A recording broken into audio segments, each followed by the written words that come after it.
Guys, ang aking kalamansi or limonsito. Yan o, ang daming mga maliliit na bunga. Ang dami talaga niyang bunga ngayon. Last year, hindi gano'n siya nagbunga kasi nga, ayaw ko kung bakit. Pero ngayon, nakaramdam sila ng konting ulan kasi 2 days na umulan ngayon sa amin. Ang dami niyang bunga mga idol. Ay mga lodi, o, tuwa naman ako gawa ng, hindi ko na kailangan pang bumili ng limonsito. Ayan o.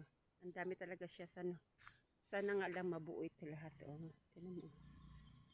Ang daming maliliit na bunga. Ayan o.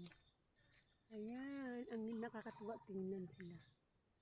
Ang dami. Kung mabuhay ito ngayon lang. First time pala niya namunga ng ganito. Kadami. Kakapal. Ang kanyang mga abubot na bunga. Ayan o. O, tignan nyo. Ang dami no. Nakakatuwa itong story, itong kalamansing ito mga lodi, gawa ng ano ito, nagkaroon ng farmers forum dun sa aming bayan. Tapos hinikayat kami na magtinda ng kahit anong produkto sa aming lugar. Gayan, bumili ako, nagdala ko ng napakaraming saging na saba. Tapos hindi nabinta kasi ang daming saging saba doon sa bayan. Hindi nabenta yung saging ko. Ngayon, habang naghihintay ako na mabili yung aking mga dalang saging, umikot-ikot ako tapos nakita ko itong kalamansi na ito. Markot ito. Tapos siguro naawa yung nagtinda nito. Tinanong niya ako kung gusto ko ba daw. Sabi ko oo kasi matagal ko ng pangarap taga magkaroon ako ng sariling tanim na ganito.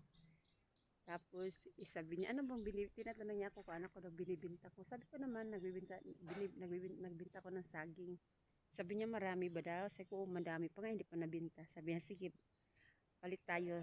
Akin na yung saging mo, tas ayun na yung market na kalamansi. O, diba? Napakagandang story. Tas ngayon, ito, namumunga na ang kanyang pinagpalit sa akin.